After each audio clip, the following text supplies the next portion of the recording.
Here with President of Basketball Operations, Jeff Peterson. All right, so like roughly 6 months on the job? Roughly 6 months. How would you describe it?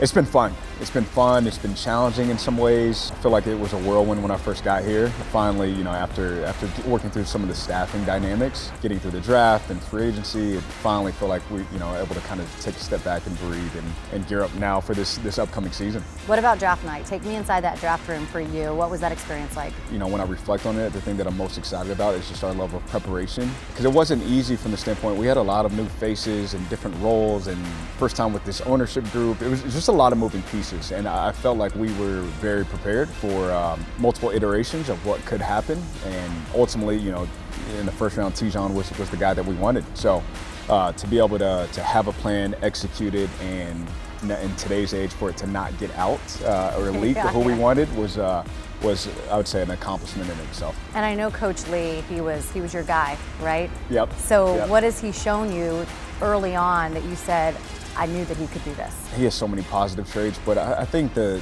thing about him that I love is, one, his ability to relate to the guys, the people. His emotional intelligence is off the charts. He knows when to push. He knows when to take a step back. I don't think he knows when to take a step back. He is always full go. You're right. In some ways he is. He's very clever, I think, in terms of how to have the conversations with players. Won a couple championships, so he's seen a lot of different dynamics. When you talk about players, and we mentioned the draft night, what are some of your non-negotiables when it comes to who you choose to wear a Hornets uniform? First and foremost, you got to compete. I don't care if it's a Wednesday night in January or you're getting ready for the playoffs, whatever it may be. We want guys who work, who are relentless workers, guys who are not, going to tolerate excuses. Those are a few things that I can't give you all the secrets, but those are a few things that we do look for. LaMelo, right? He's just so larger than life. Tell me about your initial impressions of him. He never has a bad day. He's always in a good mood. I love that. He's always in a good mood. He just has a very infectious personality, which helps on the court too, especially at his position. So the sky's the limit for him. Talk about Brandon Miller. What's the limit for him when you see how he's evolved? Brandon has the ability to be as good as Brandon wants to be. He could be a perennial all-star, positional size, he competes.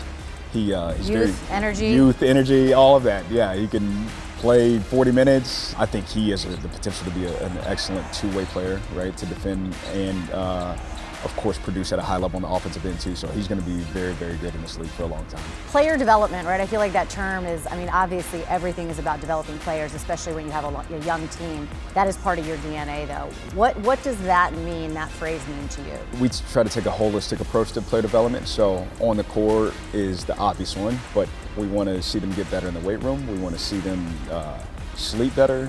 Nutrition has to be better. Learn how to be a pro. Learn how to be a pro. Sometimes we have a tendency to limit player development to younger players, whereas I've been very open, like Taj Gibson can get better, and that doesn't mean Taj is old, but he's more experienced. Older. Exactly. But whether it's 𝙤𝙩𝙤𝙗 and KJ Simpson to Taj and Seth, at that end of the roster, they can all get better. We can all get better. And ultimately, yes, we do want them to be great basketball players. We want them to be great humans. And the ball is going to stop one day. So how are you getting better just in life, being the best version of you? You have said that you want this to be the premier franchise in the NBA.